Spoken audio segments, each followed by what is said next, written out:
Kalau kita bermazhab Hanafi,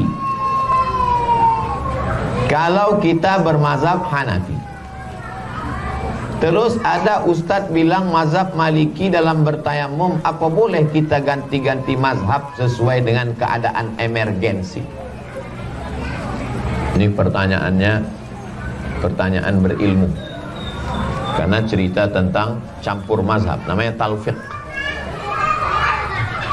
Karena di rumah sakit emergensi, ruang ICU tidak bisa pakai debu, tak bisa sampai ke siku, dipakainya mazhab Maliki. Cukup dengan batu dan hanya sampai ke pergelangan tangan. Boleh, karena dia tidak bercampur dengan sholat. Tayamumnya mazhab Maliki, sholatnya mazhab Syafi'i. Boleh. Lalu yang tak boleh campur mazhab itu bagaimana Pak Ustaz? Dalam satu ibadah dicampurnya. Dalam satu ibadah. Tayamum dengan sholat satu ibadah atau dua ibadah? Dua ibadah. Tayamum lain, sholat lain. Apalagi darurat. Yang tak boleh nih dalam satu ibadah dicampurnya dua tiga mazhab. Contoh, cara mengambil wuduknya Syafi'i, cara membatalkannya pindah dia ke Maliki. Tak boleh. Cara wuduk Syafi'i, air ambil sedikit, sapu kepala, ambil sikit aja. Cara wuduk Syafi'i. Pergi dia undangan ke hotel. Sampai di hotel, barakallahu lakum, kena ujung jari pengantin. Menurut mazhab Syafi'i batal apa tak batal? Batal. Cara wuduk dia tadi kan mazhab Syafi'i, maka membatalkannya juga pakai mazhab Syafi'i, berarti sudah batal. Kita lanjutkan setelah yang satu ini.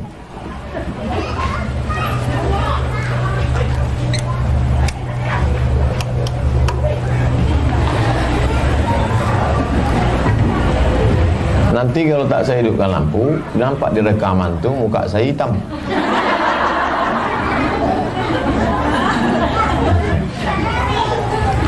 Cara wuduknya tadi pakai mazhab Syafi'i. Maka menurut mazhab Syafi'i, kalau dia bersentuhan dengan perempuan, wuduknya batal.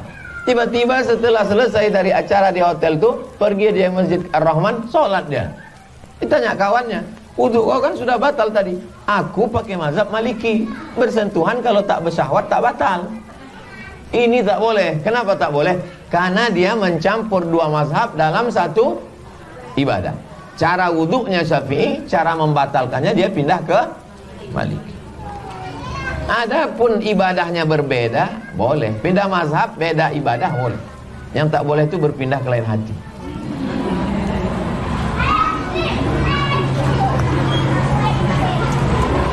Apa manfaat membaca surat Al-Waqi'ah?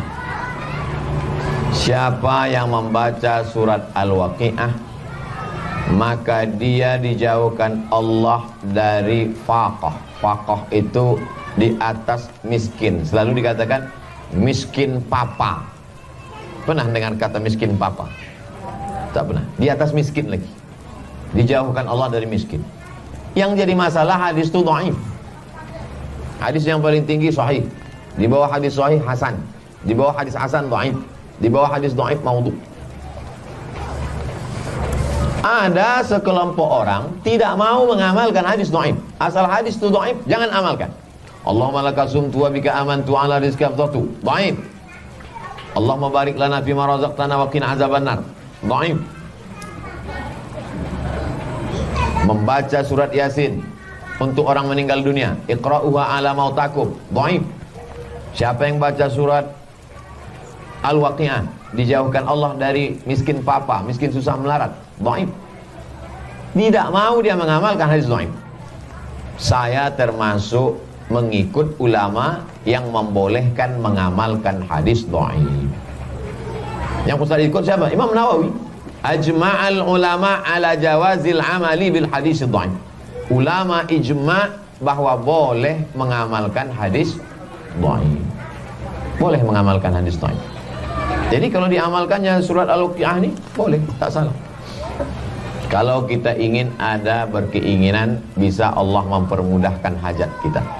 Yang memudahkan itu bukan waqiahnya, Allah. Lalu kenapa Allah mudahkan dengan surat ini? Karena surat Al-Waqiah mengingatkan kita tentang hari kiamat, tentang kematian. Begitu dibacanya, lalu kemudian hatinya takut kepada Allah. Tak jadi dia curang, tak jadi dia bohong, menjadi orang jujur, amanah, semangat dia. Jadi kalau ada orang bertanya, apa logikanya dengan membaca surat Al-Waqiah dia tidak miskin? Karena dengan setelah membaca surat Al-Waqiah dia bangkit semangat. Apa hubungan salat duha dengan rezeki? Karena orang yang salat duha pasti bangunnya sebelum subuh, pasti dia bersemangat. Jadi kalau dikatakan logika, logis, masuk akal, ajaran Islam ini masuk akal. Tak masuk akal Pak Ustaz, berarti akal kau tutup. Sulitkah bagi Allah? Tidak. Innama amruhu iza arada syai'an ayakula lahu kun fayakun. Tak ada yang sulit bagi Allah. Apa hukumnya kita umat Islam melayat ke rumah non muslim kalau ada tetangga kita tidak Islam, meninggal dunia dia, kita ikut berbela sungkawa duka cita, maka kita sekedar ikut duka cita tanpa ikut ritual. Jangan ikut misa, jangan ikut ibadah, jangan ikut kegiatan agamanya. Datang kita ke situ, aku ikut berbela sungkawa atas meninggalnya bapakmu karena dia sama aku baik dulu. Kalau ada hutang dibayar apa tidak? Bayar. Nah, pula anggap lunas. Alhamdulillah Pak Ustaz, berbeda agama kami lunas. Kata siapa? Nabi SAW meninggal. Meninggal Nabi, baju besinya tergadai. Wadir'uhu marhunatun inda yahudiyin bisalatina sa'an min tamrin. Baju besi Nabi tergadai di tangan orang Yahudi tak Islam, karena Nabi meminjam 30 sok. 30 sok kali 3 kilo sama dengan 90 kilo gandum. Itu menunjukkan Nabi ada interaksi sosial dengan non muslim. Dibayar. Silaturahim tak putus. Ummi matat, emakku mati, kata Asma. Asma itu sahabat Nabi, ipar Nabi, saudara Aisyah. Lain emak, sama-sama ayahnya Abu Bakar Siddiq. Emak Asma tak Islam. Datanglah emaknya yang tak Islam ini menjumpai Asma di Madinah dari Makkah 500 km. Apa asiluha, boleh aku silaturahim dengan yang tak seagama? Kata Nabi, silakan silaturahim. Apa utiha, boleh aku beri dia hadiah? Silakan. Berkirim makanan boleh. Makanan kita dia makan, makanan dia, makanan kita dia makan, makanan dia tengok dulu. Kalau kue kaleng makan, kalau bubur ayam ada ikhtilaf nampaknya Ibu. Nah memang namanya bubur ayam, tapi bekas memasak tuh kan belum disama.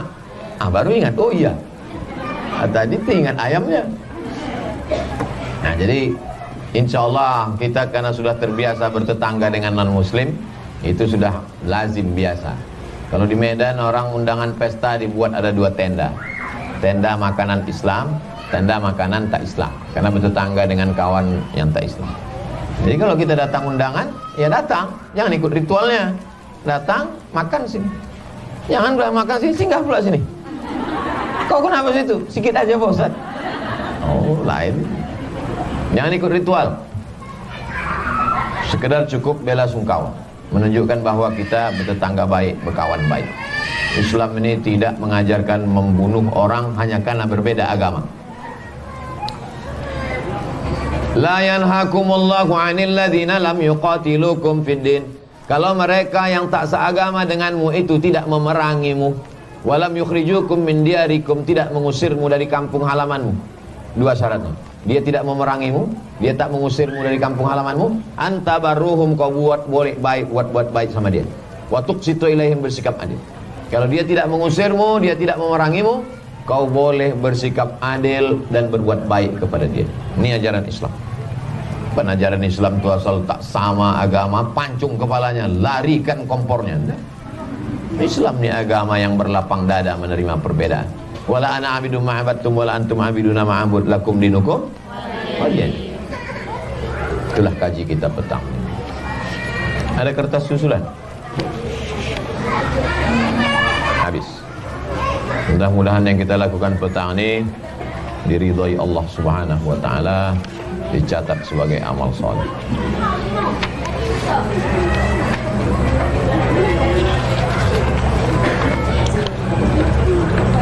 Jika seorang ibu melahirkan pada bulan Ramadan, nama anaknya laki-laki Ramadhana, perempuan Ramadhani.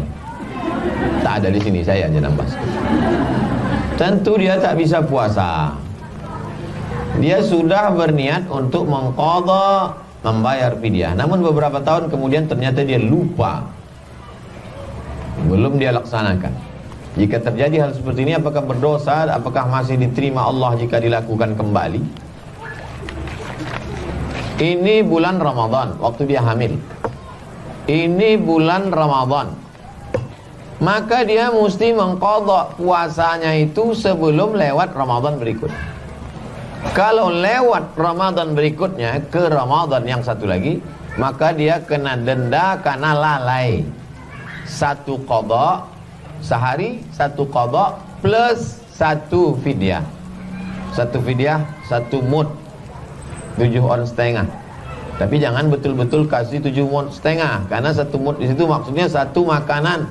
Mana ada orang makan nasi aja pakai kecap? Tak mungkin. Kasihlah lauknya, kasih. Satu mud plus lauk pauknya untuk makan sehari. Makan pagi, makan siang, makan malam. 7 on setengah itu kalau udah kuat, udah 3 kali tambah tuh. Jadi bukan berarti kalau sudah tinggal setahun lalu kemudian istighfar selesai.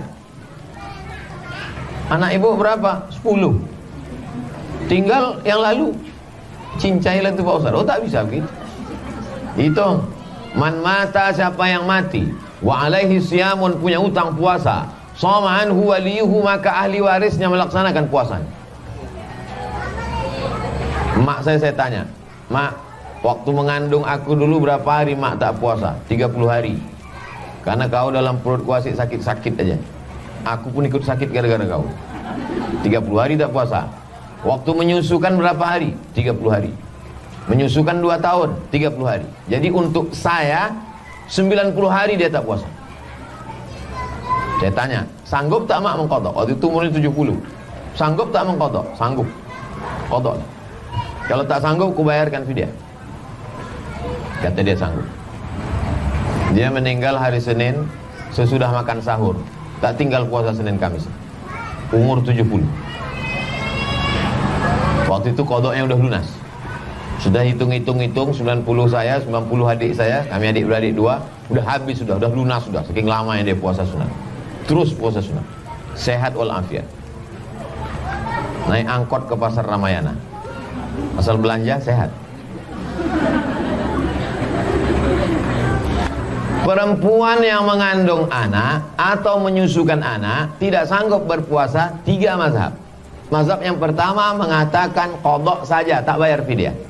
Mazhab kedua mengatakan bayar fidyah saja, tidak qadha. Saya pakai mazhab yang ketiga, mazhab Syafi'i. Kalau dia tak puasa karena dirinya, qadha saja. Tapi kalau dia tak puasa karena anaknya, maka dia kena 2, qadha dan fidyah. Saya ulang sekali lagi. Kalau dia tak puasa karena dirinya, qadha saja. Tapi kalau dia tak puasa karena dirinya dan anaknya, maka dia kena 2, qadha dan fidyah. Ibu sehat, kata dokter. Sehat saya, Bu dokter? Sehat. Cuman anak ibu ni ku tengok lemas, kritis. Maka dia pun makan karena takut anaknya itu lemas. Maka dia kena 2. Dia qadha dan bayar fidyah. Oke. Si ibu tadi dia tak puasa karena anaknya. Maka dia ikut mazhab Syafi'i, mengqadha dan bayar fidyah. Ternyata sudah lewat Ramadan ini ke Ramadan berikutnya. Kena dia 3. Qadha, fidyah karena anak, fidyah karena lalai. Apakah kalau bertambah Ramadan berikutnya bertambah fidyahnya? Tidak. Fidyah hanya bertambah karena sekali saja. Tidak langsung bertambah, habislah beras kita. Ini tentang masalah membayar fidyah. Kalau mau kurban harus sudah akikah dulu? Tidak. Tak ada hubungan akikah sama kurban. Akikah saya itu adalah amal ayah saya. Adapun kurban saya itu amal saya. Saya ulang sekali lagi. akikah saya itu amal ayah saya untuk saya. Sama nanti kalau anak saya lahir, amal saya untuk anak saya. Tapi kurban itu amal saya. Kurban itu amal saya. Maka tak ada hubungan. Keheran saya sampai hari ini orang, bapak tak kurban, aku belum akikah. Setiap tahun itu aja alasannya. Upaya tak mau keluar duit. Pandai dia. Ibu yang belum akikah boleh mengakikahkan dirinya. Saya bahas dalam buku 37 masalah populer. Dalil hadis Nabi. Aqa'an nafsi ba'da ma bu'itsa nabiyan. Nabi mengakikahkan dirinya sendiri sesudah jadi nabi. Berarti sudah 40. Kalau ada di antara ibu yang tidak akikah dulu kecil, mau akikah sekarang, beli satu kambing, masak. Hari Jumat bawa ke sini. InsyaAllah kita doakan. Tapi tak bisa kami ayun pakai marhaban. Gantung sini patah. Kalau sholat mengikuti imam baca ayat pendek, apakah kita mengikutinya juga? Imam membaca Al-Fatihah, kita diam. Rakaat pertama baca iftitah. Setelah amin, baru kita baca Fatihah sebagai makmum. Habis baca Al-Fatihah, diam, dengarkan ayat. Mazhab Syafi'i. Saya pakai mazhab Syafi'i. Imam membaca ayat, kita membaca Al-Fatihah. Kalau ternyata imam itu imam supir Medan, koncang 120 kilo, kita baru kita baru iyyaka na'budu wa iyyaka Allahu Akbar. Ikut dia. Kenapa? Al-imamu junnah, imam itu penanggung jawab. Qiraatul imam, qiraatul makmum. Bacaan si imam itu mengcover bacaan makmum.